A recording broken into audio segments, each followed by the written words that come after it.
আমার ডান দিকে মহিলাদের মধ্য থেকে। আমার নাম শান্তি। আমার বন্ধু আব্দুল এখানে নিয়ে এসেছে। আসলে এত মানুষ হবে আমি ভাবতেই পারিনি। সত্যি বলতে বিশাল। যদিও আমার বন্ধু আব্দুলের সাথে কথা বলে কিছু সন্দেহ দূর করেছি। এখানে এসে বিশেষ করে আপনার লেকচার শুনে আমি অভিভূত। আর আমি অভিভূত ইসলামের সত্যে। কিন্তু এখানে আপনি নাম দিয়েছেন পিস, কিন্তু পৃথিবীতে এত সংঘাত চলছে, যখনই আপনি শান্তির কথা বলেন আপনাকে এটা খুঁজতে হবে। আপনি কি মনে করেন না সারা পৃথিবীতে এটা বলা দরকার, মানে পৃথিবীর সবাইকে? বোন বললেন যে তিনি ইসলাম সম্পর্কে কিছু জানলেন তার বন্ধুর কাছে। তিনি এই লেকচারে এসে দর্শক দেখে মুগ্ধ আর অভিভূত বিষয়গুলো জেনে আমার বক্তব্যে এবং বললেন আমাদের কি উচিত নয় শান্তির কথা বলা পুরো পৃথিবী জুড়ে, সারা পৃথিবীতে বড় পরিসরে। বোন যদি সত্যি ভালোবাসা নিয়ে আলোচনা, আমার আলোচনায় মুগ্ধ হন, আমি বলবো, আমি অনুরোধ করব আল্লাহর কাছে নিজের ইচ্ছাকে সমর্পণ করার এই ধর্ম গ্রহণ করতে। যদি ঈশ্বরের কাছে নিজের ইচ্ছাকে সমর্পণ করার এই ধর্ম আপনি গ্রহণ করেন, তবেই সত্যিকারের শান্তি পাবেন।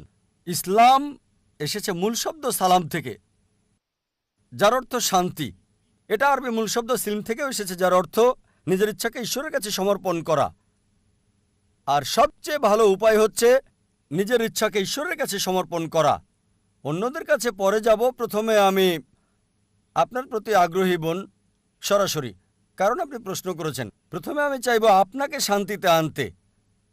তাই আমার অনুরোধ, যদি নিজের ইচ্ছাকে সমর্পণ করার বিধান গ্রহণ করেন এবং শান্তির মধ্যে আপনি আসেন। সারা বিশ্বকে বৃহৎ পরিসরে শান্তির কথা বলা, এটা একটা প্রদর্শনী, একটা সম্মেলন। শান্তি ইসলামের লক্ষ্য। আমরা এমন আয়োজন করে থাকি, আর এটা হলো চতুর্থ আয়োজন। এমন আরেকটা বোম্বেতে 2 মাস আগে হয়েছিল, 23শে নভেম্বর থেকে 2রা ডিসেম্বর পর্যন্ত বোম্বেতে। আর এখানে যা দর্শক দেখছেন, শেষ দিনে অনেক অনেক গুণ বেশি ছিল, 2 লাখের মতো। যদি এই দর্শক আপনাকে আকৃষ্ট করে, হয়তো 10,000 বা 15,000, সেটা ছিল 20 গুণ বেশি বোম্বেতে। আমার শেষ দিনের লেকচারে 2 লাখেরও বেশি। বিষয় ছিল শান্তি মানবতার সমাধান, বা ইসলাম কি মানবতার সমাধান। আর আমি আপনার সঙ্গে একমত, এটা খুবই কম। 10,000, 15,000, 2 লাখ ছিল বোম্বেতে, খুবই কম সংখ্যা। এটা আমাদের উচিত এটা পৃথিবীতে প্রচার করা বৃহৎ পরিসরে।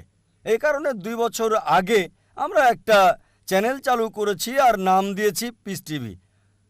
এই পিস টিভি আলহামদুলিল্লাহ গত 2 বছরে এখন পুরো পৃথিবীতে সম্প্রচার হচ্ছে। এশিয়ার সব দেশে, মধ্যপ্রাচ্যে, আফ্রিকা, অস্ট্রেলিয়া, ইউরোপ, উত্তর আমেরিকা, আলহামদুলিল্লাহ। আর এখন এটা পুরো পৃথিবীর 90% কভার করে, দেখতে পারে যদি তারা দেখতে চায়। 75 মিলিয়নের বেশি দর্শক রয়েছে। এটা সবচেয়ে বেশি দর্শক সমৃদ্ধ ইসলামিক চ্যানেল আলহামদুলিল্লাহ।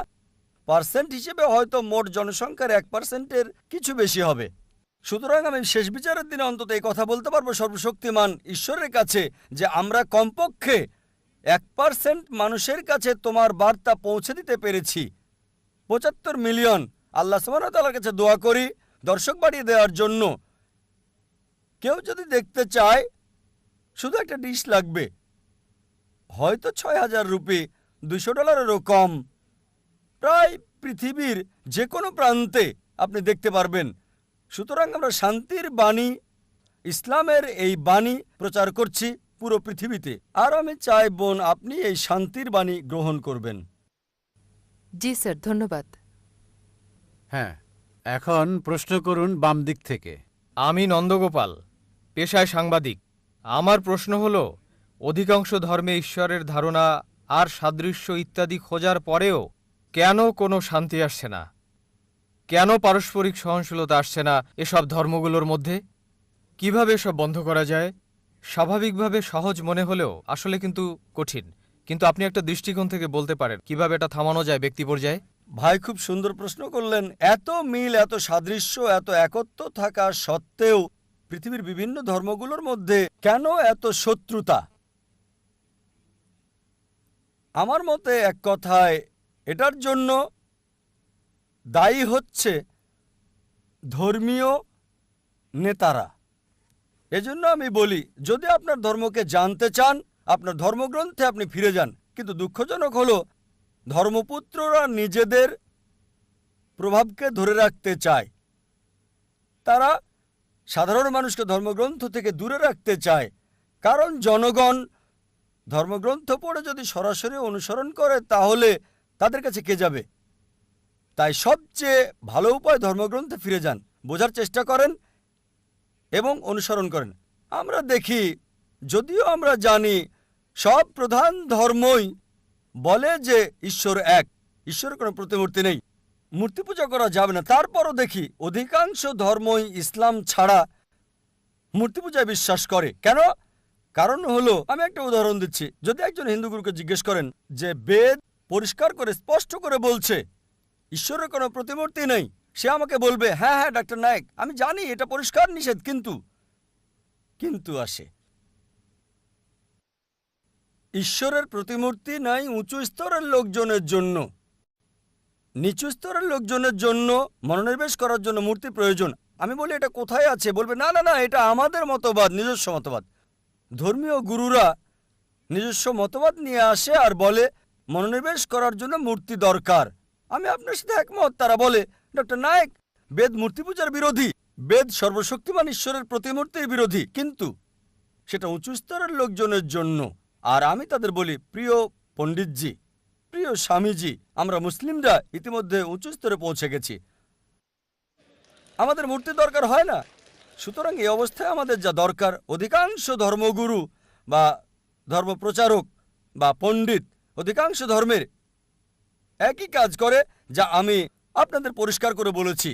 যীশু খ্রিস্ট বা ঈসা আলাইহিস সালাম কখনোই নিজেকে ঈশ্বর দাবি করেননি। তারপরেও দেখবেন যে পাদ্রীরা বিশ্বাস করতে বলছে যে যীশু খ্রিস্ট আপনার পাপের জন্য মৃত্যুবরণ করেছিলেন, আপনি মুক্তি পাবেন। যীশু খ্রিস্ট বা ঈসা আলাইহিস সালাম কোথায় এটা বলেছেন? আমরা যা দেখি। আর এজন্য আমি হিন্দুদের বলি, বেদে ফিরে যান। খ্রিস্টানকে বলি, আপনারা গ্রন্থে ফিরে যান। আমি জানি পার্থক্যও রয়েছে, আমি বলছি না ধর্মগুলোতে কোনো পার্থক্য নেই। আমি বড় একটা লেকচার দিতে পারবো পার্থক্যগুলো নিয়ে ইসলাম, হিন্দু এবং খ্রিস্টান ধর্মের। তবে আমি যা বলি, সকল মানুষকে কমপক্ষে একটা গ্রন্থকে 100 ভাগ ঈশ্বরের বাণী বলে আপনারা বিশ্বাস করে নিন। অধিকাংশ মানুষেরই এটা মানতে কোনো সমস্যা হবে না। হিন্দুরা বলবে, আমাদের কোনো সমস্যা নেই বেদকে ঈশ্বরের বাণী বলে মানতে। খ্রিস্টানরা বলবে, কোনো সমস্যা নেই বাইবেলকে শতভাগ ঈশ্বরের বাণী বলে মানতে। মুসলিমরা বলবে, কোনো সমস্যা নেই কোরআনকে ঈশ্বরের বাণী বলে মানতে। তখন আমি বলি, চলুন আমরা কমপক্ষে এই গ্রন্থগুলোর কমন বিষয়গুলো মেনে চলি, পার্থক্যগুলো নিয়ে পরে দেখা যাবে। অন্তত কমন বিষয়গুলো মানার ব্যাপারে একমত হই। আমার বক্তব্যে কমন বিষয়গুলো আনার চেষ্টা করি আমি, এবং তুলে ধরি সব প্রধান ধর্মগ্রন্থগুলো, হোক সেটা হিন্দুইজম, ক্রিশ্চিয়ানিটি, জুডাইজম, পার্সিইজম, শিখিজম, ইসলাম, সবগুলোই বলছে ঈশ্বর এক, তার কোনো মূর্তি নেই, তাকে কেউ জন্ম দেয়নি, তার কোনো পিতামাতা নেই। চলুন এক ঈশ্বরের উপাসনা করি। সব প্রধান ধর্মগ্রন্থগুলো, জুডাইজম, ক্রিশ্চিয়ানিটি, হিন্দুইজম, বুদ্ধিজম, পার্সিজম, এগুলো বলছে যে পৃথিবীতে একজন নবী আসবেন, তার নাম মোহাম্মদ সাল্লাল্লাহু আলাইহি সাল্লাম। আমি একটা লেকচার দিতে পারবো মোহাম্মদ সাল্লাল্লাহু আলাইহি সাল্লাম হিন্দু ধর্মগ্রন্থে, পুরো একটা লেকচার দিতে পারবো মোহাম্মদ সাল্লাল্লাহু আলাইহি সাল্লাম প্রধান প্রধান ধর্মগ্রন্থগুলোতে। আমি বলবো, চলুন একমত হই, ঈশ্বর এক, তার জন্ম হয় নাই, কোনো প্রতিমূর্তি নাই, কোনো মূর্তি নাই। দ্বিতীয় হচ্ছে, সব প্রধান ধর্মগ্রন্থই বলছে একজন নবী আসবেন, তিনি সর্বশেষ নবী, তার নাম মুহাম্মদ। এটা উল্লেখ আছে বাইবেলে, গসপেল অফ জন 16 নম্বর অধ্যায়, অনুচ্ছেদ 12 থেকে 14। যীশু খ্রিস্ট বা ঈসা আলাইহিস সালাম বলেছেন, আমার অনেক কিছু বলার আছে, কিন্তু তোমরা সব সহ্য করতে পারবে না। তার জন্য যখন সত্যের আত্মা আসবেন, তিনি তোমাদের পথ দেখাবেন। তিনি নিজে কিছু বলবেন না, যা শুনবেন তাই বলবেন। তিনি আমাকে সম্মানিত করবেন। নিউ টেস্টামেন্ট নবীজি মুহাম্মদ সাল্লাল্লাহু আলাইহি সাল্লাম সম্পর্কে বলছেন। Old testament book of Deuteronomy অধ্যায় 18 অনুচ্ছেদ 18 মুহাম্মদ সাল্লাল্লাহু আলাইহি সাল্লামের আগমনের কথা বলছে। বুক অফ ডিউটোরনমি অধ্যায় 18 অনুচ্ছেদ 19 মুহাম্মদ সাল্লাল্লাহু আলাইহি সাল্লাম সম্পর্কে বলছে। বুক অফ আইজায়া অধ্যায় 29 অনুচ্ছেদ 12 নবীজি মুহাম্মদ সাল্লাল্লাহু আলাইহি ওয়াসাল্লামের আগমনের কথা বলছে। বুক অব সলোমন অধ্যায় 5 অনুচ্ছেদ 16 ওল্ড টেস্টামেন্টে নবীজি মুহাম্মদ সাল্লাল্লাহু আলাইহি ওয়াসাল্লাম সম্পর্কে বলা হয়েছে। নিউ টেস্টামেন্টে গসপেল অফ জন অধ্যায় 14 অনুচ্ছেদ 16, গসপেল অফ জন অধ্যায় 15 অনুচ্ছেদ 26, গসপেল অফ জন অধ্যায় 16 অনুচ্ছেদ 7, গসপেল অফ জন অধ্যায় 16 অনুচ্ছেদ 12 থেকে 14। এগুলো সব মুহাম্মদ সাল্লাল্লাহু আলাইহি ওয়াসাল্লামের আসার ব্যাপারে বলছে। আমি হিন্দু ধর্মগ্রন্থ থেকেও বলতে পারি, যদি আপনি হিন্দু ধর্মগ্রন্থ ভবিষ্যপুরাণা পড়েন, পর্ব 3 খণ্ড 3 অধ্যায় 3 5 থেকে 8 নম্বর শ্লোক, ভবিষ্যপুরাণা পর্ব 3 খণ্ড 3 অধ্যায় 3 শ্লোক 10 থেকে 27 নবীজি মুহাম্মদ সাল্লাল্লাহু আলাইহি ওয়াসাল্লাম সম্পর্কে বলছে। অথর্ববেদ মুহাম্মদ সাল্লাল্লাহু আলাইহি ওয়াসাল্লাম সম্পর্কে বলছে। ঋগ্বেদ মুহাম্মদ সাল্লাল্লাহু আলাইহি ওয়াসাল্লাম সম্পর্কে বলছে। একটা লেকচার দেওয়া যাবে। আর কল্কি পুরাণায় কল্কি অবতার আসার কথা বলা হয়েছে তার বাবার নাম হবে বিষ্ণু ইয়াস, মানে ঈশ্বরের ভৃত্য। আরবিতে আব্দুল্লাহ, যা নবীজি মুহাম্মদ সাল্লাল্লাহু আলাইহি ওয়াসাল্লামের বাবার নাম। তার মায়ের নাম হবে সুমতি, যার অর্থ শান্ত, নীরব, শান্তি। আরবিতের নাম আমিনা, যা নবীজি মুহাম্মদ সাল্লাল্লাহু আলাইহি ওয়াসাল্লামের মায়ের নাম। বলা হয়েছে তার জন্ম হবে মাধব মাসের 12 তারিখে, মানে 12ই রবিউল আউয়াল। আরও বলা হয়েছে তার 4 জন সহচর থাকবে, মানে প্রথম 4 খলিফায়ে রাশিদিন। বলা হয়েছে তিনি জন্মগ্রহণ করবেন শান্তির শহর মক্কায়। আরও বলা হয়েছে তার জন্ম হবে মক্কার প্রধান গোত্রে। এভাবে আরো এটা অন্য কাউকে নয়, সর্বশেষ এবং চূড়ান্ত নবী মুহাম্মদ সাল্লাল্লাহু আলাইহি ওয়াসাল্লামকে বোঝাচ্ছে। আমি বলি পার্থক্যগুলো দূরে রেখে আসুন একমত হই, যা common. Hinduism, Christianity, Judaism, Parsism, Buddhism এবং ইসলামে আছে ঈশ্বর এক। তাকে কেউ জন্ম দেয়নি, তার কোনো প্রতিমূর্তি নেই, তারই উপাসনা করা অন্য কারো নয়। সর্বশেষ এবং চূড়ান্ত নবী হলেন মুহাম্মদ সাল্লাল্লাহু আলাইহি সাল্লাম। যদি আপনি কমন বিষয়ে একমত হন, তার ধর্ম মানেন, সবাই এক হয়ে যাব। কিন্তু সেই সব লোক যারা ধর্মের ঠিকাদার মানে ধর্মের প্রচারক, তারা তাদের ক্ষমতা হারাতে চায় না। তাই তারা সাধারণ অনুসারীদের ধর্মগ্রন্থ পড়তে নিষেধ করে। বিশ্বাস করুন, হিন্দুদের ক্ষেত্রে আমার কোনো সমস্যা নেই, কারণ তারা আমাকে ভালোবাসে, সম্মান করে। বিশ্বাস করুন, মানুষ সাধারণত ধর্মের ব্যাপারে কথা বলা পবিত্র মনে করে। আমি এটা পছন্দ করি। আর অমুসলিমরা আমাকে সম্মান করে অনেক ক্ষেত্রে মুসলিমদের চেয়েও বেশি। যখন এয়ারপোর্টে কাস্টমস পার হই, অমুসলিম কাস্টম অফিসার বলে, জাকির নায়েক, যাহা বলিব সত্য বলিব, সত্য বই মিথ্যা বলিব না। সে সত্য বলছে, একেবারেই সত্য, যেহেতু আমি কোর্টে শপথ গ্রহণ করেছি, সুতরাং আমরা যা বুঝি সত্য বলতে হবে। এজন্য আপনার সাথে একমত ভাই। অসহিষ্ণুতার পার্থক্যের কারণ হলো ধর্মীয় গুরুরা, ধর্মীয় নেতারা। এ কারণে আমাদেরকে গ্রন্থগুলো সাদৃশ্য দেখতে হবে, কমন বিষয়ে এক হতে হবে, তাহলে সমগ্র মানব জাতি এক ভ্রাতৃত্বে আবদ্ধ হবে। আশা করি উত্তরটা পেয়েছেন। ধন্যবাদ doctor Zakir Naik. Marriage or divorce? What's Islamic The ruling? husband wants to keep divorce. Solution or problem? Joint family system. Heaven or hell? Big fat emails have become the norm. You choose. Beauty, wealth, family status, virtue. Decide what you want. Decide your choice. Be sad or be happy. It's your choice. Join Dr. Zakir Naik. দেখুন অর্ধাঙ্গিনী নাতিত্বাঙ্গিনী। হ্যাঁ, এখন আমার বাম দিকের পেছনের mic থেকে একটা প্রশ্ন নিচ্ছি। আমার নাম পাস্কেল। আমি একজন শিক্ষক। আমি একজন খ্রিস্টান। আপনার কথাই বলছি।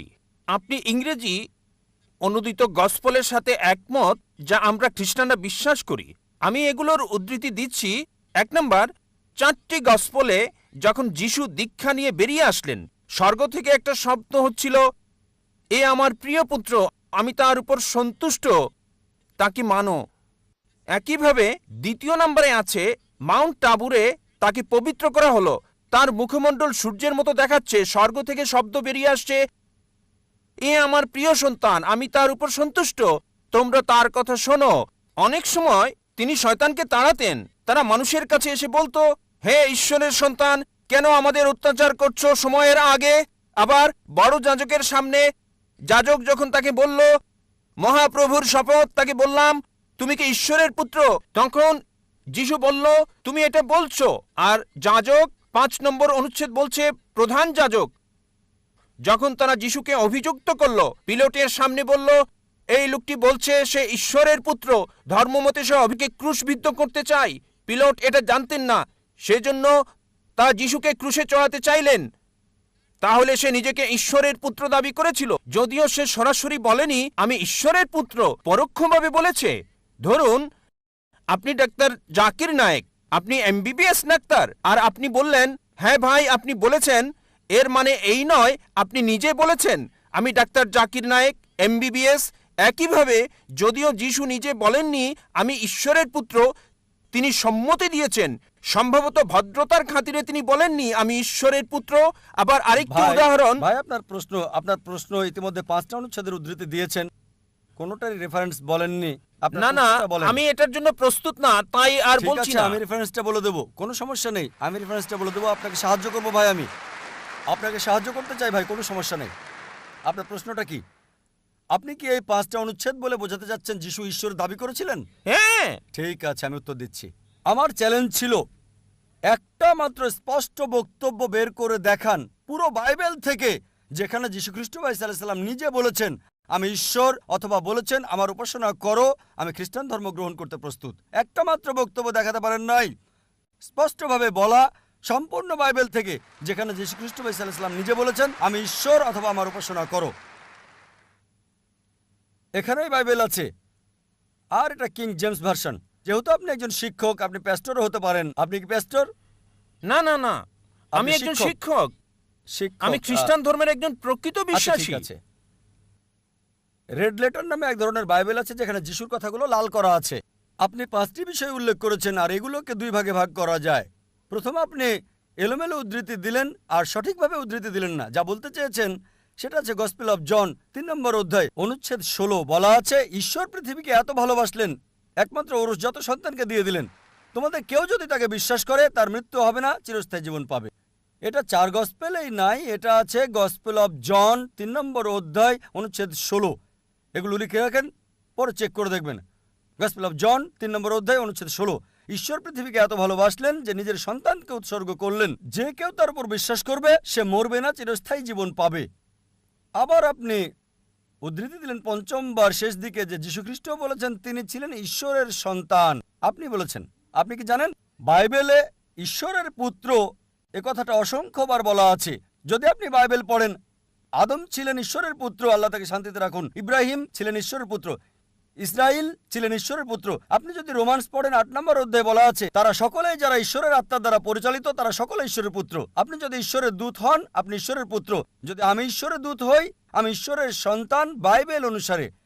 কিন্তু তারা বলে না না না না না, যীশু খ্রিস্ট স্বাভাবিক সন্তান না, তিনি ঔরসজাত সন্তান।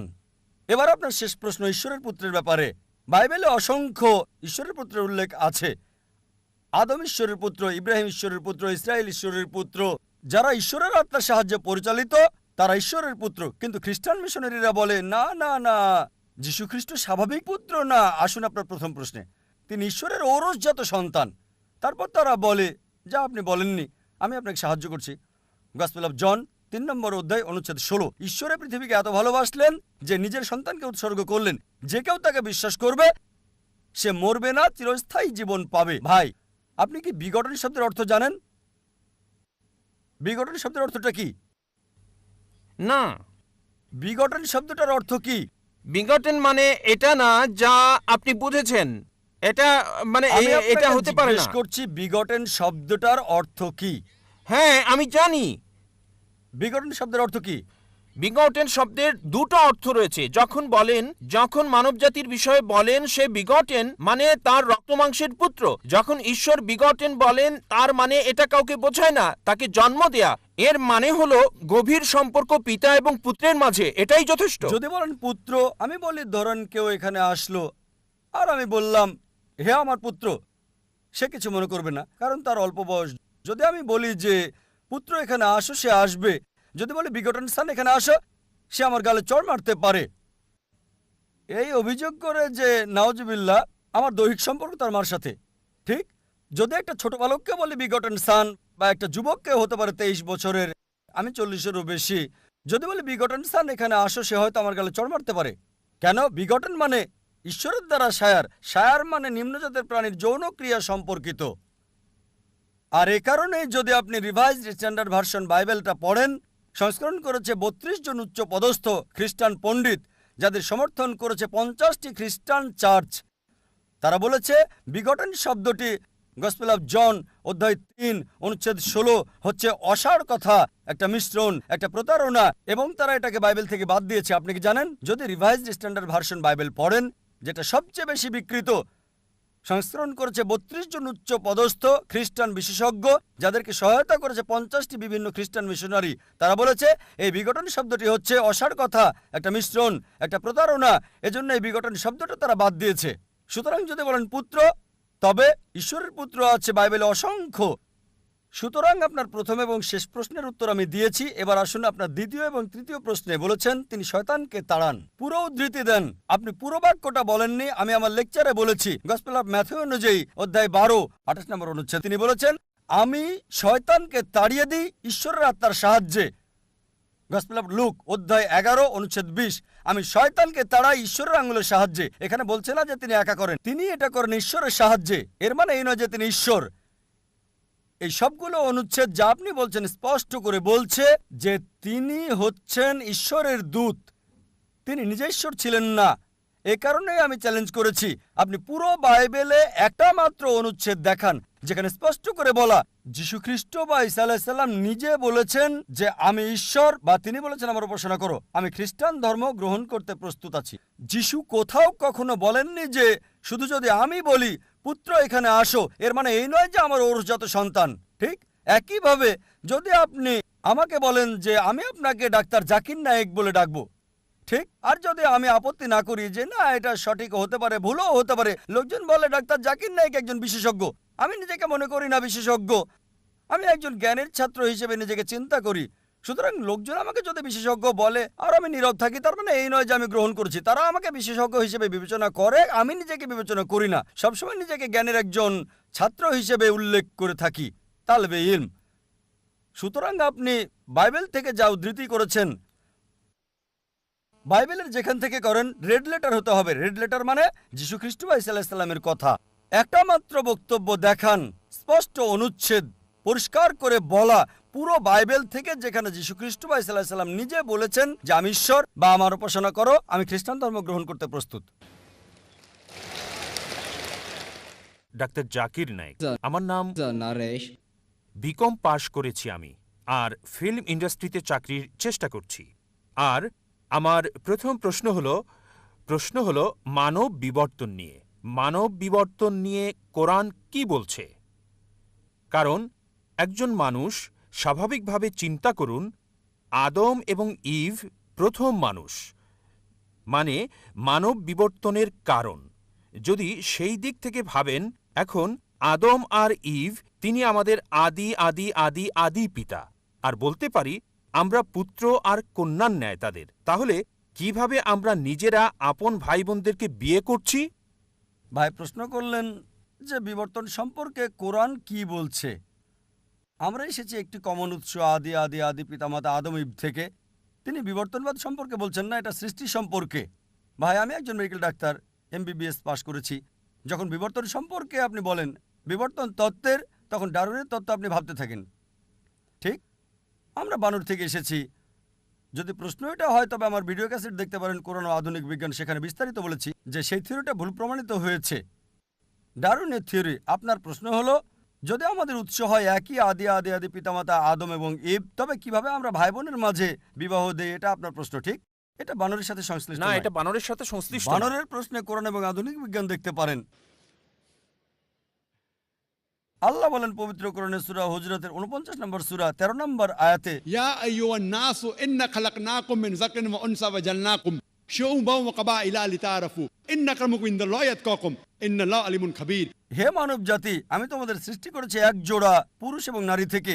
আদম এবং ইভের কথা বলছে, আল্লাহ তাদের শান্তিতে রাখুন। হে মানব জাতি, আমি তোমাদের সৃষ্টি করেছি এক জোড়া নারী এবং পুরুষ থেকে, এবং তোমাদেরকে বিভক্ত করেছি জাতীয় গোত্রে, যাতে তোমরা একে অপরকে চিনতে পারো, একে অপরকে মন্দ বলবে না। আল্লাহ তাআলার কাছে সেই বেশি সম্মানিত যার তাকওয়া বেশি, খোদাভীরুতা আছে। এবার আপনার প্রশ্নে আসি, যদি আমরা একই উৎস আদি আদি আদি পিতামাতা থেকে আসি, তবে কিভাবে আমরা ভাই বোনদের বিয়ে করছি? এখন বিজ্ঞান আমাদের বলে যদি আপনি আপনজন ভাই বোন বিয়ে করেন, তবে জেনেটিক সমস্যাটা খুব বেশি দেখা দিতে, এ কারণে ইসলাম সহ অন্যান্য প্রধান ধর্মগুলোতেও আপনজন ভাই বোনের মধ্যে বিয়ে করাটা একেবারে নিষিদ্ধ। আপনজনকে বিয়ে করা এটা নিষিদ্ধ। কোরআন বলছে সূরা নিসা 4 নম্বর সূরা 22, 23, 24 নম্বর আয়াতে বলা হয়েছে, তোমাদের জন্য বিয়ে নিষিদ্ধ তোমাদের মাকে, তোমাদের ফুফুকে বিয়ে করতে পারবে না, তোমাদের খালা, আপন বোনকে বিয়ে করা বৈধ নয়। এভাবে আপনদের নাম বলা হয়েছে, একেবারে রক্তের কেউ। এটা কোরআন নিষিদ্ধ করেছে, অনেক ধর্মই নিষিদ্ধ করেছে। এবার চলুন আত্মীয়দের মাঝে বিয়ে করার বিষয়ে একটু জেনে দেখি। এটা ইসলাম নিষিদ্ধ করে না। তৃতীয়, চতুর্থ, পঞ্চম স্তরে অধিকাংশ ধর্ম নিষিদ্ধ করে না, কিন্তু কিছু ধর্ম আপন চাচাতো ভাই বোনের মধ্যে নিষিদ্ধ করেছে। বর্তমান সময়ে বিজ্ঞান আমাদের বলে যে যদি আপনজনদের মধ্যে বিয়ে হয় তাহলে ভাই বোন, ফুফু, খালা, জেনেটিক সমস্যার সম্ভাবনা অনেক বেশি থাকবে। আর যদি এমন হয় যে চাচাতো ভাই বোনের মধ্যে, তখন সম্ভাবনাটা কম থাকে, তবে আছে। তৃতীয়, চতুর্থ আর পঞ্চম স্তরে কোনো সমস্যা নেই। যদি আপনি অপরিচিত কাউকে বিয়ে করেন, সম্পর্কের বাইরের কাউকে, অপরিচিতদের মধ্যে, তারপরও জেনেটিক সমস্যা হতে পারে, এটা অন্য বিষয়, কিন্তু হতে পারে। সুতরাং কোরআনের এই আয়াত যেটা বলছে আদম এবং ইভ আমাদের সবার আদি উৎস, এর জন্য আমরা সবাই মানবজাতি, ভাই ভাই। ইয়া আইয়ুহান নাস, আমরা সবাই মানুষেরা ভাই ভাই। এই মানবতার ভাই ভাই হিসেবে যদি নিয়ম মেনে বিয়ে করা হয় তাহলে কোনো সমস্যা নাই। আমি আপনার সাথে একমত, যদিও সব মানুষই আপনার ভাই বোন হতে পারে, তৃতীয়, চতুর্থ, পঞ্চম, দশম, শত শত, হাজার হাজার, লক্ষ লক্ষ, যাই হোক, আমরা হচ্ছে একটা বড় পরিবার, কিন্তু তাদেরকে বিয়ে করতে কোনো নিষেধ নাই, এমনকি বৈজ্ঞানিকভাবেও কোনো সমস্যা নাই। শুধু আপনজনদের মাঝে বিয়ে করলে আপন ভাই বা আপন ফুপু, আপন খালা, জেনেটিক সমস্যার সম্ভাবনা রয়েছে, কিন্তু অন্যদের ক্ষেত্রে নাই। তাই আমি আপনার সঙ্গে একমত, আমরা সবাই মানবজাতি, মানুষ হিসেবে ভাই ভাই, তবে তাদের বিয়ে করতে সমস্যা নাই, ইসলামে নিষেধ নাই, এমনকি বিজ্ঞানও সমর্থন করে। আশা করি আপনার উত্তরটা পেয়েছেন। পুরস্কার, যে ব্যক্তি তাগুতকে অস্বীকার করলো, উদারতা, ইবাদত ওই বিষয়েই করব আমি যে বিষয়ে মুহাম্মদ সাল্লাল্লাহু আলাইহি সাল্লাম শরীয়ত হিসাবে প্রবর্তন করেছেন, ভালো খবর, তারা এই পৃথিবীতে এবং কিয়ামতের মাঠে নিরাপত্তা পেয়ে গেল। ওহুম মুহতাদুন, আর তারাই হলো হেদায়েত প্রাপ্ত। মুজাফফর বিন মোহসেন। তোমরা শক্ত করে ধরো হাবলুল্লাহটাকে, এটাই হলো ইসলাম, এটাই হলো দ্বীন, এটাই হলো শরীয়ত। মুমিনদের জন্য যা মহান আল্লাহ পছন্দ করেন। দেখুন শরিয়াতের মর্যাদা। এখন একটা প্রশ্ন নিতে পারি আমার বাম দিকের ভাই থেকে? আমি মিস্টার রবীন্দ্রন, একজন সমাজকর্মী। আমি পিস অর্গানাইজেশনকে ধন্যবাদ জানাই এবং বন্ধু এরিয়ার ইঙ্গারকে। আমি ইতিমধ্যে বিষয়গুলো উল্লেখ করেছি আমার জার্নালে সর্বশক্তিমান এক ঈশ্বর প্রসঙ্গে। আমার একটি প্রশ্ন, ইসলামের অলৌকিকত্ব কি? যেমন সং অব সলোমন 5 অধ্যায় 16 অনুচ্ছেদে আছে। আমি জানতে চাই, অনেক ধর্মই অলৌকিক অলৌকিক বলে থাকে, তাই আমি ইসলামের অলৌকিকত্ব জানতে চাই। ভাই প্রশ্ন করলেন যে ইসলামের অলৌকিকত্ব কি, আর উদ্ধৃতি দিলেন সং অব সলোমন 5 অধ্যায় 16 অনুচ্ছেদ। সং অব সলোমন হলো বাইবেলের অংশ। সং অব সলোমন বাইবেলের ওল্ড টেস্টামেন্টে আছে, হিব্রুতে আছে। হিকম মিতাকিম বিকুল্লি মুহাম্মাদিম জাইদুদি জাইরাই বাইনা জেরুসালাম। এটা হিব্রু ধৃতি, আমি মূল থেকে বলছি কারণ অনুবাদ ভুল হতে পারে। হিকম মিতাকিম বিকুল্লি মুহাম্মাদিম জাইদুদি জাইরাই বাইনা জেরুসালাম, যার অর্থ সে অতি মনোরম, সে প্রশংসিত, সে আমার প্রিয়, হে ইসরায়েলের সন্তানেরা। মূল থেকে বলছি কেন, কারণ মূল শব্দটা হচ্ছে মুহাম্মাদিম। হিব্রু ভাষায় ইমযুক্ত করা হয় সম্মান বোঝাতে গিয়ে। মুহাম্মাদের সাথে ইমযোগ করলে হবে মুহাম্মাদিম, যেমন এল্লো মানে ঈশ্বর, এলোহিম ঈশ্বরের প্রতি সম্মান বোঝায়। আর বাইবেলের অনুবাদের মধ্যে এই প্রপার নাউন মুহাম্মাদের অনুবাদ করেছেন অতি মনোরম। কিন্তু সং অব সলোমন অধ্যায় 5 অনুচ্ছেদ 16-তে সর্বশেষ ও চূড়ান্ত নবী মুহাম্মদ সাল্লাল্লাহু সাল্লামের আগমন সম্পর্কে তার নাম সহ বলা হয়েছে। এবার আসি আপনার প্রথম প্রশ্নে, ইসলামের অলৌকিকত্ব কি? ইসলামের অনেক অলৌকিকত্ব রয়েছে। যদি সহিহ হাদিস পড়েন, সেখানে 300-রও বেশি অলৌকিকত্বের কথা উল্লেখ আছে যেগুলো নবীজি করেছিলেন। তবে যে অলৌকিকত্ব নিয়ে গর্ব করি তা হচ্ছে পবিত্র কোরআন। এটা হচ্ছে ইসলামের অলৌকিকত্ব। অন্য সব অলৌকিকত্ব আমরা বিশ্বাস করি, যেমন মুসা আলাইহিস সালাম সমুদ্র 2 ভাগ করেছিলেন, যীশু খ্রিস্ট ভাই সাল্লাল্লাহু আলাইহি সাল্লাম মৃতকে জীবিত করতেন। কিন্তু এখন যদি দেখতে যাই, সেই সময় কি যেতে পারবো যাচাই করতে সমুদ্র ভাগ করেছিলেন কিনা? সেই সময় লোকজন মানত, আপনি মানবেন, আমি মানব। একই কথা অবিশ্বাসীদের ক্ষেত্রে অতীতে ফিরে যেতে পারবে না আর যাচাই করতে পারবে না মুসা আলাইহিস সালাম সমুদ্রকে 2 ভাগ করেছিলেন কিনা, যিশু মৃতকে জীবিত করেছিলেন কিনা, নবীজি মুহাম্মদ সাল্লাল্লাহু আলাইহি সাল্লাম চাঁদকে ভাগ করেছিলেন, কিন্তু সেই সময়ে যেতে পারবেন না।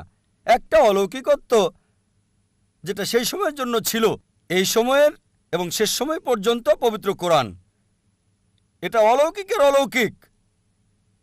আর 1 সপ্তাহ আগে, প্রায় 8 দিন আগে, এটা 12ই জানুয়ারি, একটা লেকচার দিয়েছি, কোরআন এবং আধুনিক বিজ্ঞান সাংঘর্ষিক নাকি সামঞ্জস্যপূর্ণ, আর প্রমাণ করেছি এই কোরআন অলৌকিকের অলৌকিক। এটা শুধু অলৌকিক নয়, অলৌকিকের অলৌকিক, এটা সব সময়ের অলৌকিক। আগের সময়টা ছিল অলৌকিকত্বের, সেই সময় প্রমাণ করেছে। তারপর সাহিত্য এবং কবিতার যুগ আসলো। কোরআন হলো সবচেয়ে উত্তম সাহিত্য এই পৃথিবীর বুকে, মুসলিম এবং অমুসলিম আরবি বিশেষজ্ঞদের মতে। এখন যদি কোনো ধর্মগ্রন্থ কাব্যিক ভাষায় বলে পৃথিবী সমতল, বিশ্বাস করবেন? উত্তর হচ্ছে না, কারণ এখন সময়টা সাহিত্য আর কবিতার নয়, এখন বিজ্ঞান আর প্রযুক্তির যুগ। তাই 8 দিন আগে আমি প্রমাণ করেছি কোরআন 1400 বছর আগে যা বলেছে, বিজ্ঞান সেটা এখন আবিষ্কার করেছে। 20 বছর আগে, 50 বছর আগে, 100 বছর আগে, 200 বছর আগে। কে কোরআনে এসব কথা বলেছে? সর্বশক্তিমান ঈশ্বর ছাড়া কেউ না। সবচেয়ে ভালো অলৌকিক, চূড়ান্ত অলৌকিক, অলৌকিকের অলৌকিক হচ্ছে পবিত্র কোরআন। পেছনের মাইক থেকে একজন অমুসলিম ভাই। শুভ সন্ধ্যা স্যার, আমার নাম MS শ্রীধরন। আমি একজন ব্যাংক অফিসার। আমার উপার্জনটা ব্যাংক থেকে, মানে ব্যাংকের আসল আয় বা সুদ থেকে। আমার কিছু মুসলিম বন্ধু আছে যারা খুবই নিয়ন্ত্রিত।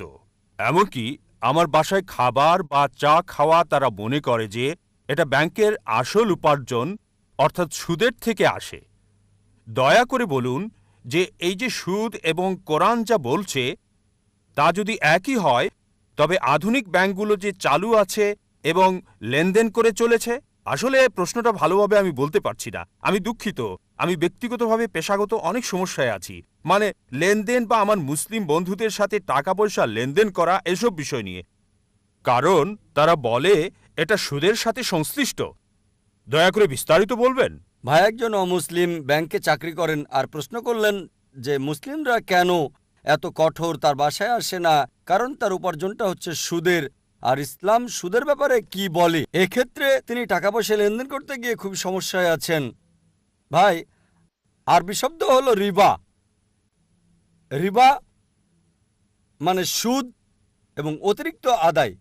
কিছু লোক মনে করে যে রিবা দিয়ে সুদ বোঝায় না, আসলে সুদ এবং অতিরিক্ত চার্জ দুটোই বোঝায়। সুদ মানে ডিকশনারি অনুযায়ী টাকা উপার্জন, টাকা ধার দেওয়ার মাধ্যমে।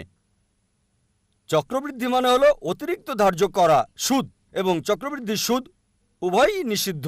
কোরআনে এই রিবা শব্দটি কমপক্ষে 8 বার উল্লেখ আছে। সূরা আল ইমরান 3 নম্বর অধ্যায় 130 নম্বর আয়াত, সূরা নিসা 4 নম্বর অধ্যায় 161 নম্বর আয়াত, সূরা বাকারা 2 নম্বর অধ্যায় 275 নম্বর আয়াত 3 বার, সূরা বাকারা 2 নম্বর অধ্যায় 276 নম্বর আয়াত, সূরা বাকারা 2 নম্বর অধ্যায় 278 ও 279 নম্বর আয়াত।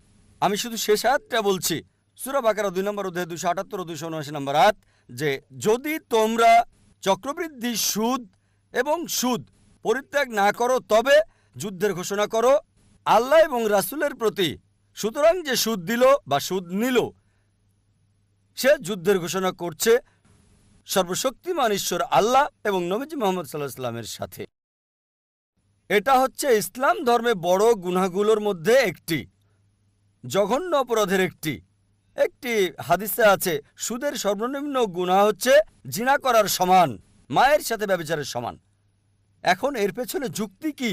আমার ভিডিও ক্যাসেট দেখতে পারেন, সুদমুক্ত অর্থনীতি, কোরআন অনুযায়ী বিস্তারিত সেখানে বলা হয়েছে।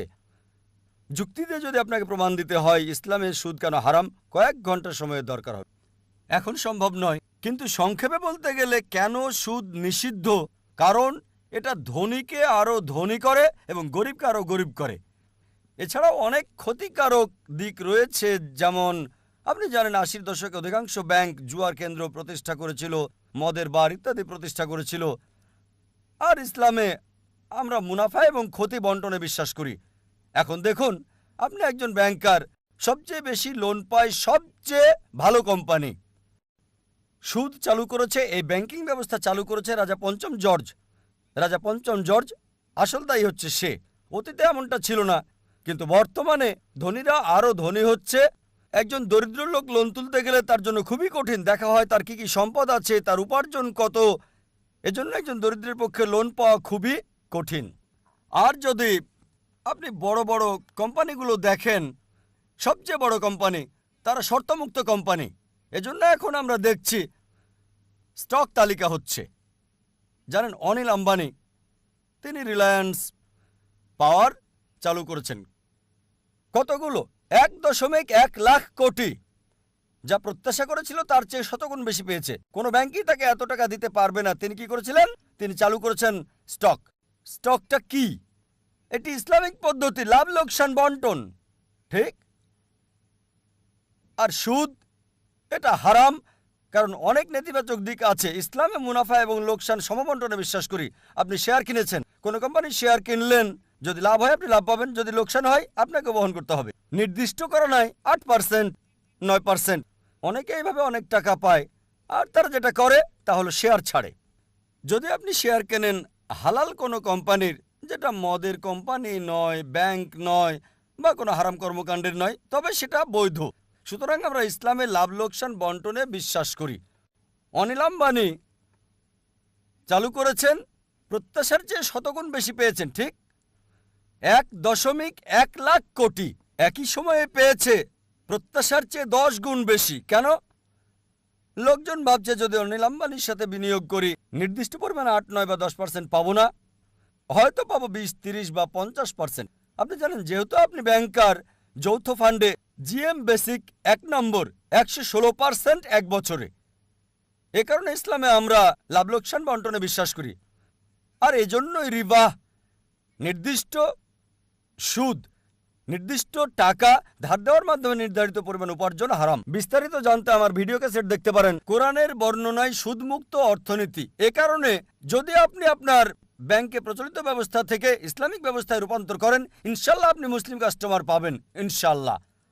আর এখন ভারত সরকার, আরবিআই, অর্থমন্ত্রী পুরোপুরি ইসলামিক ব্যাংকের জন্য অনুমোদন দিচ্ছেন না, কিন্তু লোকজন তার কাছে যাচ্ছে। আমি নিজে মিস্টার চিদাম্বরমের সঙ্গে কথা বলেছি যখন তিনি সৌদি আরবে ছিলেন। আর খুবই সম্ভাবনা আছে, মনমোহন সিং আমাদের প্রধানমন্ত্রী, তিনি আগে অর্থমন্ত্রী ছিলেন, অর্থনীতি ভালো বোঝেন। খুবই সম্ভাবনা রয়েছে ইনশাল্লাহ, ইনশাল্লাহ তিনি প্রধানমন্ত্রীর সঙ্গে বিষয়টা পর্যালোচনা করেছেন, মনমোহন সিং এবং অর্থমন্ত্রী মিস্টার চিদাম্বরম। খুবই সম্ভাবনা আছে যে অতি শীঘ্রই আমরা একটা ইসলামিক ব্যবস্থা পাব।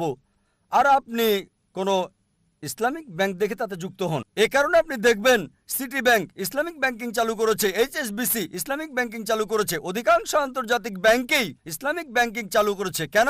কারণ তারা দেখেছে তারা অধিক মুনাফা পাবে এবং গ্রাহকদেরও বেশি মুনাফা দিতে পারবে। এটা ইসলামিক। সুতরাং যদি আমরা শরিয়া মানি, পবিত্র কোরআন এবং সহিহ হাদিস মানি, আপনি উপার্জন করতে পারবেন, অন্যকেও সুযোগ করে দিতে পারবেন। আশা করি উত্তরটা পেয়েছেন। একটি পরিকল্পিত আলোচনা, জন্ম নিয়ন্ত্রণ চিন্তাধারা কতটা ইসলামের সাথে সংগতিশীল, মানবতার কল্যাণের জন্য। তারা নিজ দেশে বলছে সন্তান বাড়াও, অপরদিকে মুসলিম দেশগুলিতে জনসংখ্যা কমানো যায় এর পুরস্কার ঘোষণা করছে। উন্নতি সাধনের জন্য কোরআন হাদিসের জ্ঞান মানুষের যখন থাকে না, তখনই মানুষ এই পদক্ষেপ নেয়। এটার অনেকগুলো দিক রয়েছে। ডক্টর আব্দুল্লাহ জাহাঙ্গীর, আব্দুর রাজ্জাক বিন ইউসুফ, শেখ শাহিদুল্লাহ খান মাদানী, মুফতি কাজী মোহাম্মদ ইব্রাহিম, জাহাঙ্গীর আলম। সর্বশেষ চূড়ান্ত ধর্ম ইসলাম। রিজিক দাতা মাতাও নন, পিতাও নন। মুসলমানের একটা আস্থা, বিশ্বাস। গোটা বিশ্বের তিনি রব। আল্লাহ তাআলা মানব জাতিকে সৃষ্টি করেছেন, এর মূল ইউনিট হলো পরিবার। বোঝেন জীবনের বার্তা, জ্ঞানগর্ভ আলোচনার মঞ্চ। প্রশ্ন নেব, যদি এখানে কোনো অমুসলিম বোন না থাকে, ওদিকে অমুসলিম ভাই অপেক্ষা করছে। হ্যাঁ, একটা প্রশ্ন অমুসলিমদের পক্ষ থেকে। এক সময় সে আমার প্রতিবেশী ছিল, সে সব সময় জিজ্ঞেস করত। বলুন বোন। আসসালামু আলাইকুম, আমার নাম হুসনা, আমি গৃহিণী। আমার প্রশ্ন হলো, মানে আমার প্রতিবেশীর প্রশ্ন, প্রত্যেক মুসলিমই কোরআন অনুসরণ করে সারা পৃথিবীতে, তাহলে কেন এতগুলো দল? আমার প্রতিবেশী সবসময় জিজ্ঞেস করত, আরও বলতো, কেন তোমরা বলো এক আল্লাহ? কারণ অনেক দলই আছে যারা বলছে নামাজ আদায় করার সময় মাথা ঢাকার দরকার নাই, আর যেমন প্রথম আঙ্গুল নাড়ানো ইত্যাদি ইত্যাদি। বোন প্রশ্ন করলেন যে তার প্রতিবেশী বলছে যদি সব মুসলিম কোরআনে বিশ্বাস করে, একই গ্রন্থে বিশ্বাস করে, তাহলে এতগুলো দল কেন, বিভক্তি কেন? উত্তর দেওয়া হয়েছে পবিত্র কোরআনের সূরা আল ইমরান অধ্যায় 3 আয়াত 103, ওয়াতাসিমু বিহাবলিল্লাহি জামিআ ওয়ালা তাফাররাকু। আল্লাহর রজ্জুকে শক্ত করে ধরো এবং বিভক্ত হও না। আল্লাহর রজ্জু হলো পবিত্র কোরআন। মুসলিমদের উচিত আল্লাহর রজ্জুকে শক্ত করে ধরা এবং বিভক্ত না হওয়া। যদি বিভক্তির ব্যাপারে বলেন, আল্লাহ বলেছেন সূরা আনাম অধ্যায় 6 আয়াত নাম্বার 159, হে নবী, কেউ যদি ইসলামে দল উপদল তৈরি করে তার ব্যাপারে তোমার কিছু করার নেই। তাই বিভক্তি হচ্ছে ইসলামে হারাম। আমাদের সবার লেভেল একটাই, সেটা মুসলিম। এজন্য আমার লেকচারে সূরা আল ইমরান অধ্যায় 3 আয়াত 64-তে বলেছি, তাআলা ইলা কালমাতিন সাওয়াইন বাইনা বাইনাকুম আল্লা নাবুদা ইল্লাল্লাহ ওয়ালা নুশরিকা বিহি শাইয়্যান ওয়ালা ইয়াত্তাখিযা বা'দুনা বা'দান আরবাবান মিন দুনিল্লাহ ফাইন তাওয়াল্লাউ ফাকুলু শাহাদু বিআন্না মুসলিমুন। আমরা সাক্ষ্য বহন করি যে আমরা মুসলিম, আমরা ইসলামকে বিভক্ত করি না। ইসলামে এসবের কোনো জায়গা নেই। দুঃখজনকভাবে মানুষ কোরআন এবং সুন্নাহ থেকে দূরে সরে গেছে আর বিভক্তি সৃষ্টি করেছে ইসলামে। ইসলামে বিভক্তির কোনো চান্স নেই। বিস্তারিত জানার জন্য আমার ভিডিও ক্যাসেট দেখতে পারেন, যেটা গত পিস কনফারেন্সে শেষ দিনে দিয়েছিলাম। মুসলিম উম্মার ঐক্য এই বিষয়ে সেখানে ভালোভাবে বলা হয়েছে। আশা করি উত্তরটা পেয়েছেন। এখন আমরা শেষ প্রশ্নটি নিচ্ছি অমুসলিম ভাই থেকে। প্রথমে আমি আমার পক্ষ থেকে আন্তরিক বিনীত সম্মান জানাচ্ছি বিশ্বাসের ভাইয়ের চেয়ে মানবতার ভাইকে সুযোগ করে দেওয়ার জন্য। এটা আমার স্বাভাবিক বিনয়, আন্তরিক কৃতজ্ঞতা। আমি এটা খুবই পছন্দ করি। আমার প্রশ্ন হল, এক পৃথিবী সত্য, সবাই এটাতে একমত, এক ঈশ্বর। আমার মনে হয় সব মানুষ ধীরে ধীরে এটাও মানছেন। সুতরাং বহু ঈশ্বর যখন ছিল, অনেক ধর্ম সেখানে ছিল। আমার মনে হয় ঈশ্বর চান যে আগের মতো, যেমন অতীতে এক ঈশ্বর ছিল, এক পৃথিবী ছিল আর এক ধর্ম, একজনের কাছ থেকে এসেছি, তবুও অনেক ঈশ্বর, অনেক ধর্ম। ঈশ্বর সেটাই চাচ্ছেন আমাদেরকে সেখানে ফিরিয়ে নিতে, যেখানে এক ঈশ্বর, এক পৃথিবী, এক ধর্ম। আপনি কি মনে করেন এটা ঈশ্বর দ্বারা প্রতিষ্ঠিত হবে নাকি মানুষ দ্বারা? আমার দ্বিতীয় প্রশ্ন হল, আমিষ এবং নিরামিষ ভোজী কোনটা উত্তম? ভাই দুটো প্রশ্ন করলেন। প্রথমটা হলো, আগে এক ঈশ্বর, এক ধর্ম, এক পৃথিবী ছিল, এখন এক পৃথিবী, বহু ঈশ্বর, অনেক ধর্ম। কিভাবে এক ঈশ্বর, এক পৃথিবী, এক ধর্মে আমরা ফিরে যেতে পারি? এটা আরও এমন পিস এক্সিবিশন, এমন আরও কাজ, এমন আরও আলোচনার মাধ্যমে এটা হতে পারে। প্রধান ধর্মগুলোতে ঈশ্বরের ধারণা। আর আমাদের শুধু এরকম আলোচনা করলেই হবে না, আলোচনার পর মানুষকে এটা বাস্তবায়ন করতে হবে। আপনার কাছে আমার অনুরোধ ভাই, এটা বাস্তবায়ন করুন যে ঈশ্বর এক, ধর্ম একটাই, ঈশ্বর কেবল একজনই, তাকে কেউ জন্ম দেয়নি, তার কোনো প্রতিমূর্তি নেই। এই এক ধর্ম, সর্বশক্তিমান ঈশ্বরের কাছে নিজের ইচ্ছাকে সমর্পণ করার এই ধর্ম গ্রহণ করুন। এই ধর্ম গ্রহণ করেন যদি মানেন ঈশ্বর একজন, তার কোনো প্রতিমূর্তি নেই, কেউ তাকে জন্ম দেয়নি, তিনি স্বয়ংসম্পূর্ণ, তাহলে আমরা সবাই এক হতে পারবো। অন্যথায় শুধু আলোচনা করলেই হবে না, মানুষকে সত্য গ্রহণ করতে হবে, এর বাস্তবায়ন করতে হবে। তাই আমার অনুরোধ ভাই, আপনি শান্তি এবং সর্বশক্তিমান ঈশ্বরের একত্বের এই ধর্ম গ্রহণ করুন, নিজের ইচ্ছাকে সর্বশক্তিমান ঈশ্বরের কাছে সমর্পণ করুন। আপনার দ্বিতীয় প্রশ্নে আসি, কে উত্তম, একজন আমিষভোজী নাকি নিরামিষভোজী? আমি বলবো এটা কোনো পার্থক্য তৈরি করে না একজন আমিষভোজী না নিরামিষভোজী। যে ব্যক্তি ঈশ্বরের ইচ্ছা গ্রহণ করে সেই হচ্ছে উত্তম মানুষ, হোক সে আমিষভোজী বা নিরামিষভোজী। ইসলামে এটা জরুরি না যে কাউকে নিরামিষভোজী হতেই হবে। আমার বিতর্ক আলোচনায় বলেছি আমিষভোজী হয়ে একজন ভালো মুসলিম হতে পারে, নিরামিষভোজী হওয়া ইসলামে জরুরি না। আর কেন একজন মানুষের আমিষভোজী হওয়া উচিত এ বিষয়ে একটা লেকচার দিয়েছি। একটা বিতর্ক করেছে একজন জৈনের সাথে, বিষয় ছিল আমিষ জাতীয় খাবার অনুমোদিত নাকি নিষিদ্ধ। এখন আপনার প্রশ্নে আসি যে কে উত্তম। কোরআন বলছে যার রয়েছে তাকওয়া, সূরা হুজরাত অধ্যায় 49 আয়াত 13 বলছে, ইয়া আইয়ুহান নাসু ইন্না খালাকনাকুম মিন যাকারিন ওয়া উনসা ওয়া জালনাকুম শুউবান ওয়া ক্বাবাইলা লিতাআরাফু ইন্না আক্রামাকুম ইনদাল্লাহি আতকাকুম ইন্নাল্লাহা আলিমুন খাবীর। হে মানুষ, আমি তোমাদের সৃষ্টি করেছি একজোড়া নারী এবং পুরুষ থেকে এবং জাতীয় গোত্রে বিভক্ত করেছি যাতে একে অন্যকে তোমরা চিনতে পারো, একে অন্যকে নিন্দা করবে না।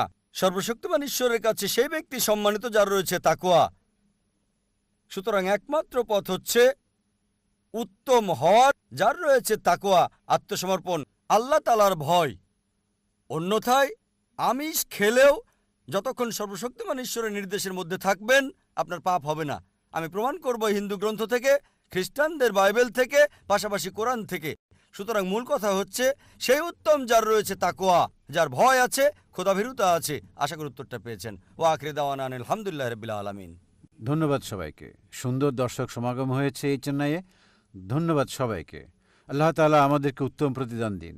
আমার প্রিয় ভাই বোনেরা, আমি আল্লাহ সুবহানাহু ওয়া তাআলাকে ধন্যবাদ জানাই এই সুন্দর সুযোগ দেওয়ার জন্যে। এই সুযোগ সবার ক্ষেত্রে আসে না। সবাই স্বীকার করবে যে আমরা যারা সবাই এই এক্সিবিশনে এসেছি কিছুটা হলেও উপকৃত হয়েছি, এবং শত শত হাজার হাজার দর্শক যারা সরাসরি টেলিভিশন দেখছে।